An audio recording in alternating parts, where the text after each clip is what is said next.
Hello, everybody. This is Atero Hill. Welcome to the Real Talk podcast. I'm so excited today because we're going to be talking about International Women's Day. Also, we're going to be celebrating and talking about Women's History Month. And also, I just learned that it's Social Work Month. So, a lot of great awareness days during the month. So, today we have a special guest, Miss Cynthia Ketchens. Thank you so much for coming today. Thank you for inviting me. Of course, I'm so excited to have you as our guest. Thank you so much once again. So let me give you a little introduction, and then we'll definitely move forward with the interview questions. So Cynthia is the founder and executive director of the Women's Emotional Wellness Center and consulting firm with offices in Texas and in the DC metro area.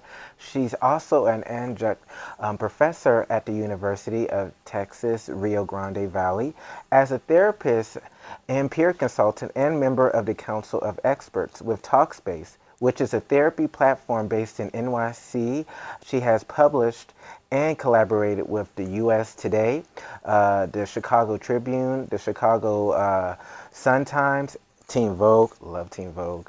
Also, NBC News, Yahoo, Google, and Born This Way Foundation, and Temperance, among other things. Also, some really cool things I learned is that she's a case manager supervisor. She's also taught different languages such as French, Spanish, and ESL for over 15 years. She's also an accomplished author with the 52-week mental health journal and the 8-week depression workbook, which are both bestsellers on Amazon. So just amazing accomplishments. Glad to have you a part of it. Thank you. Thank you. So first, I want to begin with a fun little question so we can kind of get to know you better. So the fun question for today is going to be, if you was able to have dinner with a famous woman in history, past or present, who would it be and why? That is such a good question and tricky because every time I get asked that, I always think about two men. And this Okay. is the first time that I'm asked about a woman, but I think it would be Susan B. Anthony. Okay. And I admire her, all the work that she did. But if I had the opportunity to actually invite two more, not women, it will be Freddie Mercury Okay. and Plato. Oh, I love that. All right. That's really great. So the first question I wanted to ask, as you know, I stated in the introduction that this is International Women's History Day. We're celebrating also Women's History Month. So why do you think it's important to have awareness days such as these and months such as these? I think the main part is to remember that women, even before the 70s, 80s, didn't have the opportunities or the chance to actually do things. So celebrating is not only a way to honor women, but also to recognize that we still have work to do. That there are things that maybe we didn't have a chance to do before. We're opening those doors, maybe some windows, but we still need a lot to do. Awesome, awesome. That's really true. You know, that's why we have these days of awareness, so that way we can keep it in the public's mind. Also, you know, as you said, give credit and acknowledgement to the people who paved the way and worked so hard for us, and to let them know, as you said, Right. the fight's not over. Of course. Yeah. So, what challenges? So you're very accomplished, but what challenges, looking back at your career so far, have you faced? And if any of it has been attributed to any gender disparities as being a woman, if you came in contact with those challenges, how did you overcome them? Absolutely, and I think it was not only gender, but also ethnicity and Yes.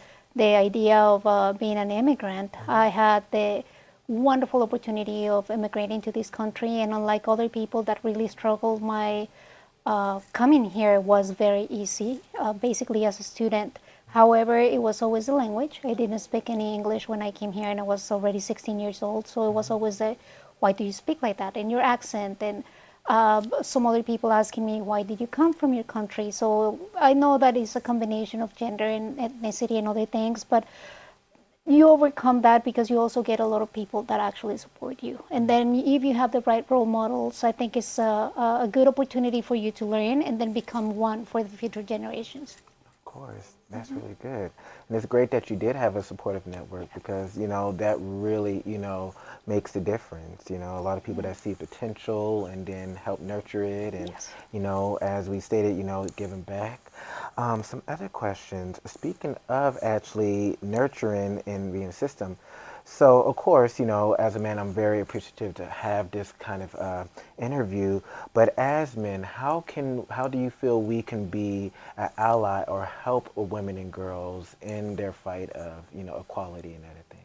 Oh, wonderful question. Respect. I think that Okay. if you can respect yourself as a man and you can respect your mother, your sister, your family or friends, you recognize that every woman has a brother, a husband that also needs to be respected. So the whole idea of understanding that you as a gentleman, as a man, can accomplish so much, but can also pave the road for a woman to actually accomplish something bigger, it's very important. And that starts with respect.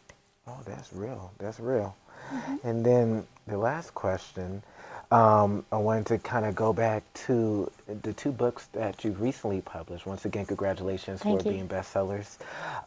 Can you explain a little bit more about, the workbook and also the mental health journal? Of course, the idea was get a little distracted and work on something, but I was working on my PhD at the same time. Oh, yes, So it became, congratulations. do I write a book or do I complete the PhD? And then it was two things at the same time.